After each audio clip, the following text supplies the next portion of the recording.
Hi, everyone. Sawadee krap to the Thailand folks in the room. Ni hao to the Chinese folks in the room. Hello to the English speakers. So my name is Kai. I'm the founder and CEO of Olympus Labs. Today, I'm going to focus on two parts. One is a little bit on what we do at Olympus Labs, but a little bit more on kind of the future of blockchain fintech and kind of what a mature, blockchain financial ecosystem, what it means for financial empowerment. Let's take a look at some of the basic numbers.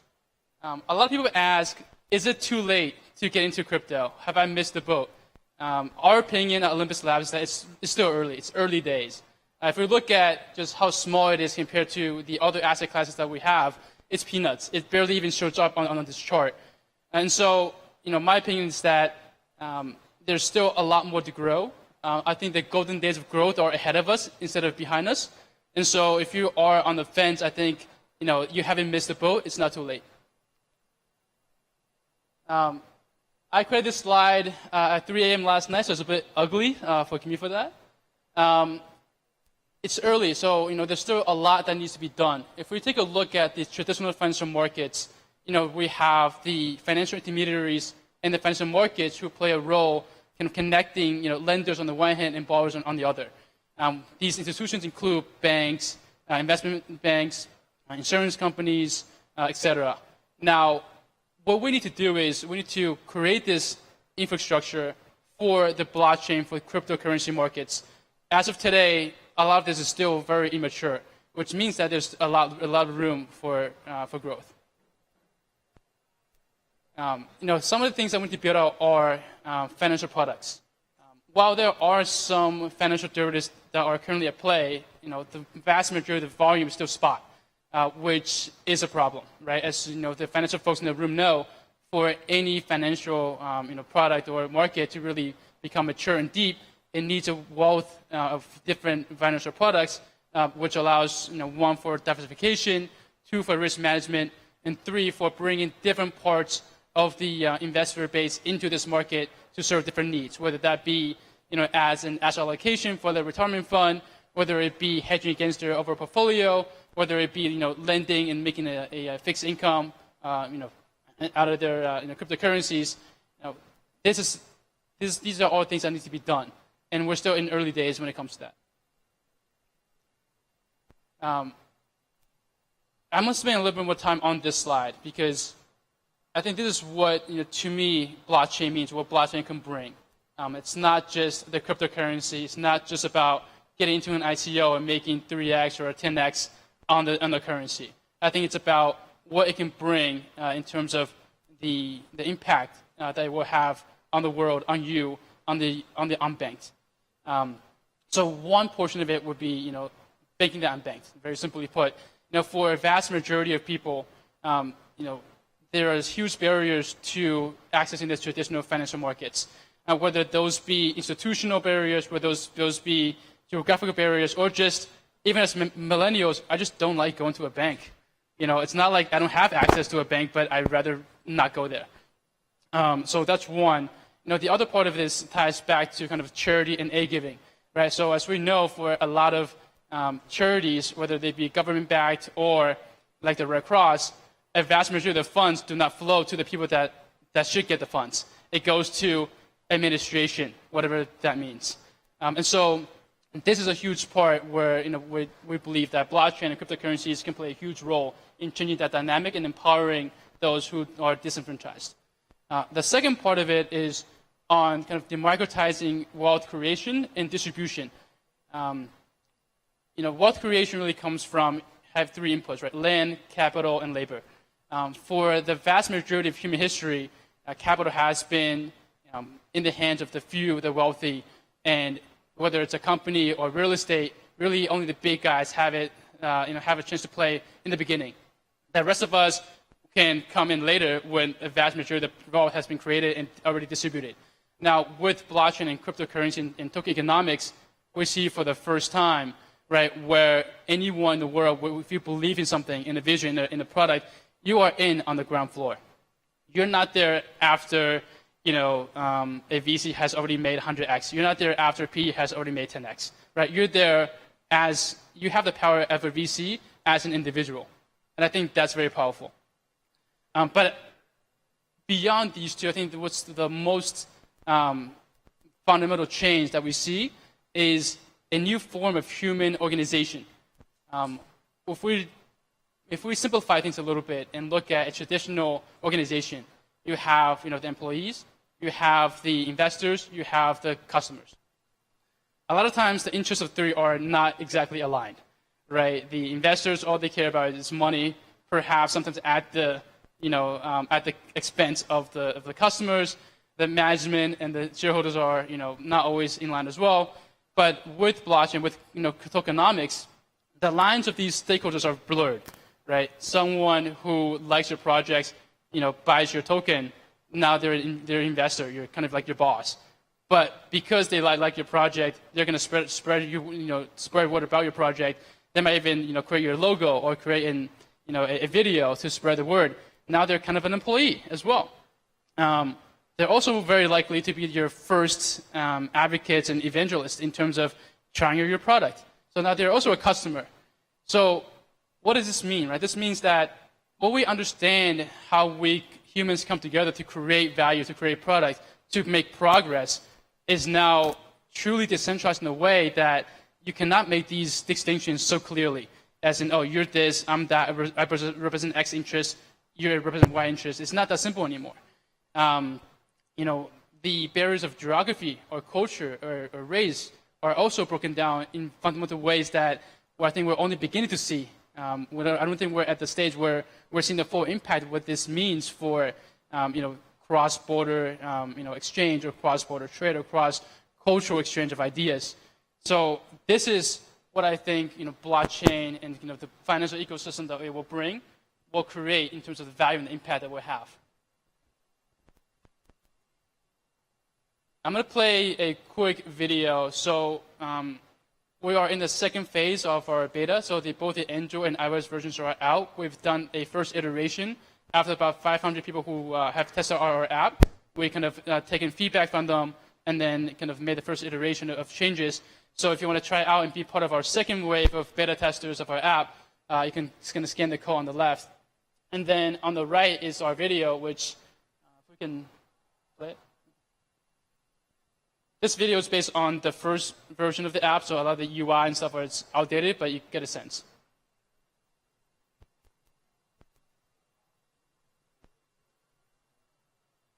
There's no sound, but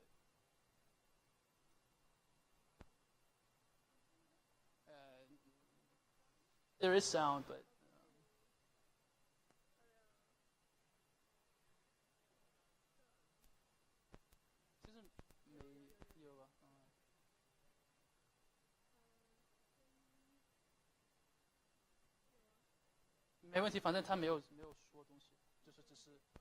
it's just like action music, so it doesn't really matter if there's no sound. It just makes it a little more like get you in the action.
Okay, so the route we're taking is creating a consumer-facing client-end app that integrates financial products as well as services all into a one-stop shop.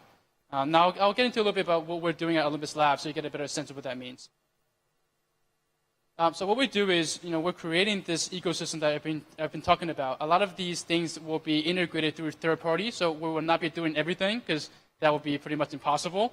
But the idea is that by integrating these third-party providers and also creating some of our products ourselves, we're going to create an ecosystem where most of the services that you would need as a cryptocurrency investor are in one place. And then at our core is this protocol for creating financial product in a decentralized manner. What that means is that our protocol will serve as a template for anyone to create financial products that you want. So think of it as the 0x protocol for creating the DEXs. Our protocol is like that in that sense, where you can create a financial product on top. So that instead of spending, let's say, a month or 6 months creating a future product, with our template, you can create it in like a week.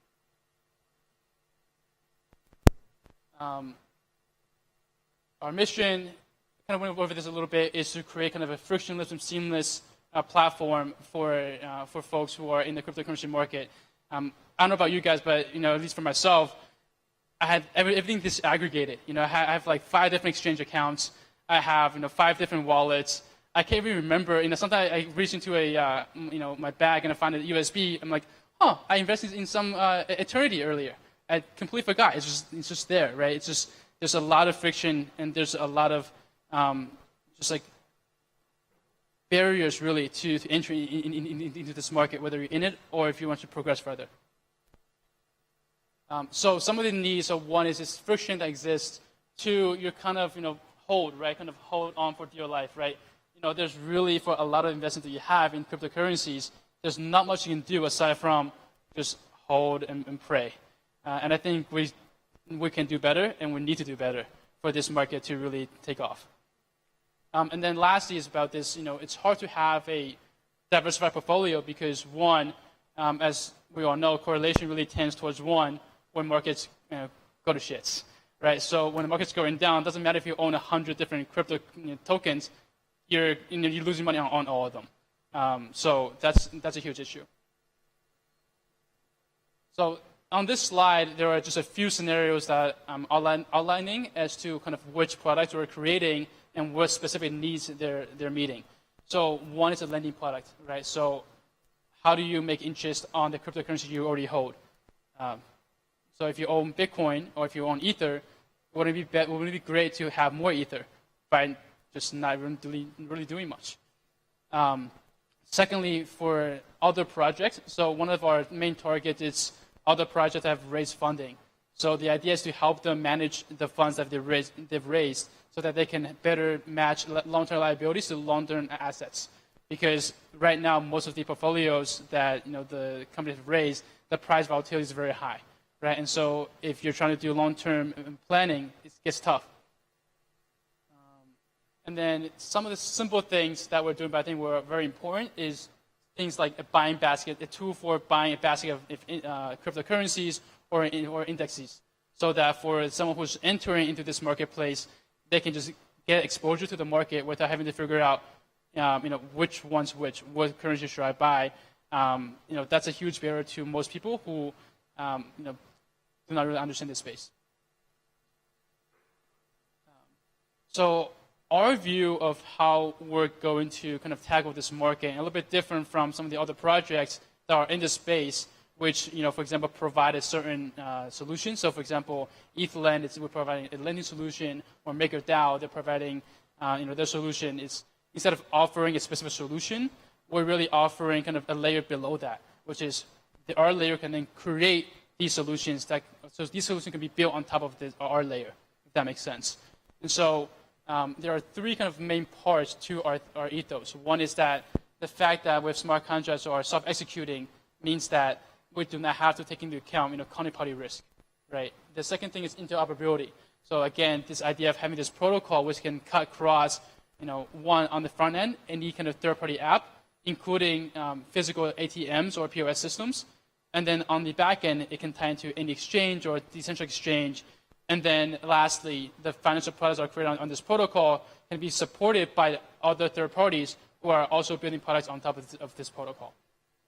And then lastly is that the idea of it being truly decentralized. when we talk about blockchain and decentralization, I think a major point is the fact that it's cutting out middlemen of some sort, and that's making it more efficient. I think far too often when we're looking at a lot of projects, we don't see that to be the case. I think a lot of projects are very centralized. A lot of projects are, instead of cutting out middlemen, are adding themselves as another middleman, another layer into this ecosystem. And so that's one thing that we're very cognizant of, that we're actually cutting down costs. We're actually removing some middlemen out of the system so that we're creating a more efficient solution and not just, oh, we're doing it just because we're doing it. Right? The last few slides are about why Olympus. And I think this question is very important because when you're creating an ecosystem or you're creating a solution, one question you need to ask yourself is, why would anyone want to come and play with you? Right? Why would someone want to be on your platform as opposed to other platforms? Now, I would say that for something like Bitcoin, the success it's had, probably 30-40% of it is due to the technology. I think a vast majority of the reason why it's durable to this day is because of the financial incentives that were set in place, so that all the stakeholders are incentivized to keep the solution going. So, so we have the investors. So the main part of this is being that we're offering a frictionless one-stop shop for investors to do everything they need to do in one place. So that in our app, you can buy these financial products, and then, boom, they're also right there in the app because it also has a wallet and payment integration already in the same app. It also would have index tracking and kind of market tracking tools, etc. So you don't need to go to another app to get your kind of portfolio tracking functions. Next is product creators, right? The idea is the main idea here is we're cutting down the overall cost of developing a financial product, whether it's time or cost or financial cost, right? So the idea being because there's a template that exists, you can probably do like just the last 5 to 10% of the work instead of doing everything yourself.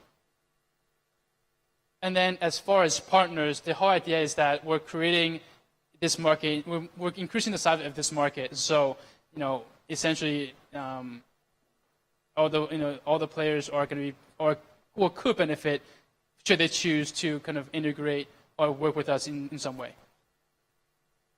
Here are some of our investors.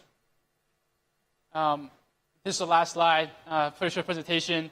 Join us on Telegram. We're going to be having some community campaigns coming up. So join us on Telegram and win some of our tokens. Thank you, guys.